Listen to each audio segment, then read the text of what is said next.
Assalamualaikum warahmatullahi wabarakatuh. Perkenalkan, saya dari kelompok 6 yang beranggotakan Anissa Saleha, Parosa Yunita, dan saya sendiri, Yoga Adi Prakoso. Saya akan membawakan materi algoritma backpropagation. Penemu backpropagation adalah Brian dan Paul Bos dan David E. Rumelhart, Geoffrey E. Hinton, Richard J. William. Backpropagation merupakan algoritma pembelajaran yang terawasi dan biasanya digunakan oleh perseptron dengan banyak lapisan untuk mengubah bobot-bobot yang terhubung dengan neuron-neuron yang ada pada lapisan tersembunyi. Algoritma propagation dikatakan sebagai algoritma pelatihan multilayer karena memiliki 3 layer dalam proses pelatihannya, yaitu input layer, hidden layer, dan output layer. 3 lapisan penyusun terdiri dari 1. Input layer, menerima pola input dari luar yang menggambarkan suatu permasalahan. 2. Hidden layer, nilai inputnya tidak didapat diamati secara langsung. 3. Output layer, hasil output dari hasil yang terjadi.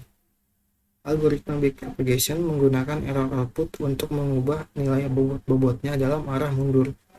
Untuk mendapatkan error ini, tahap perambatan maju harus dikerjakan terlebih dahulu. Pada saat perambatan maju, neuron-neuron diaktifkan dengan menggunakan fungsi aktivasi sigmoid, arsitektur backpropagation, seperti gambar di samping. Pelatihan backpropagation, proses belajar dan pengujian backpropagation terdiri dari 2 tahap. Tahap belajar atau pelatihan, di mana tahap ini diberikan sejumlah data pelatihan dan target, dan tahap pengujian atau penggunaan. Pengujian dan penggunaan dilakukan setelah sesi belajar. 2. Tahap belajar atau pelatihan. Pelatihan dengan metode backpropagation terdiri dari 3 langkah, yaitu data dimasukkan ke dalam input jaringan, perhitungan dan propagasi balik dari error yang bersangkutan, pembaharuan bobot dan bias. Saat umpan maju, setiap input akan menerima sinyal input dan akan menyebarkan sinyal tersebut pada hidden unit. Setiap hidden unit kemudian akan dihitung mengaktifasinya dan mengirim sinyal ke tiap unit output. Kemudian setiap unit output juga akan menghitung aktivasinya untuk menghasilkan respon terhadap input yang diberikan jaringan. Saat proses pelatihan, setiap unit output membandingkan aktivasinya dengan nilai target untuk menentukan besarnya error. Berdasarkan error ini dihitung faktor delta K, di mana faktor ini digunakan untuk mendistribusikan error ke output layer sebelumnya.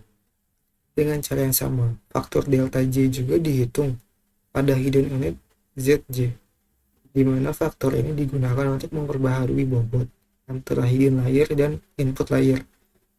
Setelah semua faktor delta ditentukan, bobot untuk semua layer diperbaharui. Proses 3. Proses belajar secara detail. Step 0.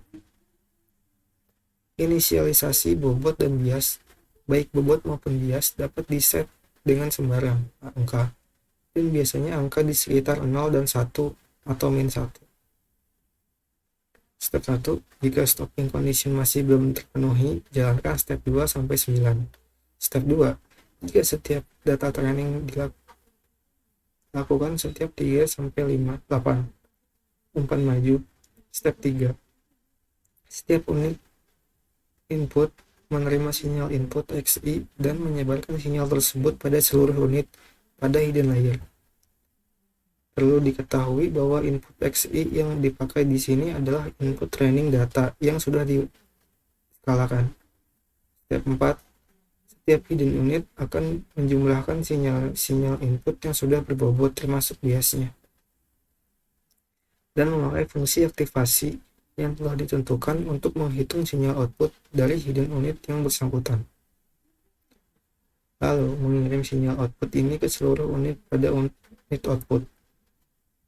Step 5. Setiap unit output akan menjumlahkan sinyal input yang sudah berbobot termasuk biasnya, dan memakai fungsi aktivasi yang telah ditentukan untuk menghitung sinyal output dari unit output yang bersangkutan. Propagasi balik error. Step 6. Setiap unit output menerima suatu target yang akan dibandingkan dengan output yang dihasilkan. Faktor delta K ini digunakan untuk menghitung koreksi error delta WJK yang nantinya akan dipakai untuk memperbarui WJK. Selain itu juga dihitung koreksi biasnya delta WOK yang nantinya akan dipakai untuk memperbarui WOK di mana delta WOK sama dengan alpha delta K. Faktor delta K ini kemudian dikirim ke layar di depannya. Setiap hidden unit menyebelah input delta yang sudah berbobot. Kemudian hasilnya dikalikan dengan turunan dari fungsi aktivasi yang digunakan jaringan untuk menghasilkan faktor koreksi error delta J. Faktor delta J ini digunakan untuk menghitung koreksi error yang nantinya akan dipakai untuk memperbaharui WIJ. Selain itu juga dihitung koreksi bias delta WOJ yang nantinya akan dipakai untuk memperbaharui VOJ di mana. Step 8. Setiap unit output akan memperbaharui bias dan bobotnya dengan setiap hidden unit. Demikian pula untuk setiap hidden unit akan memperbaharui bias dan bobotnya dengan setiap unit input. Step 9. Memeriksa stopping condition. Jika stopping condition telah terpenuhi, maka pelatihan jaringan dapat dihentikan. 4. Stopping condition. Untuk menentukan stopping condition terdapat dua cara yang bisa dipakai, yaitu pertama, membatasi iterasi yang ingin dilakukan. Misalnya, jaringan akan dilatih sampai iterasi yang ke-500. Yang dimaksud dengan satu iterasi adalah perulangan step 3 sampai step 8 untuk semua training data yang ada. B. Membatasi error. Biasanya menentukan besar mean square error antara output yang dikehendaki dan output yang dihasilkan oleh jaringan. 5. Mean square error. Jika terdapat sebanyak M training data, maka untuk menghitung mean square error digunakan persamaan sebagai berikut. Setelah pelatihan selesai, backpropagation dianggap telah pintar, sehingga apabila terjadi jaringan diberi input tertentu, jaringan akan menghasilkan output seperti yang diharapkan. Cara mendapatkan output tersebut adalah dengan mengimplementasikan metode backpropagation yang sama seperti proses belajar, tetapi hanya pada bagian umpan medianya saja, yaitu dengan langkah-langkah sebagai berikut. Step 0. Inisialisasi bobot sesuai dengan bobot yang telah dihasilkan pada proses pelatihan di atas.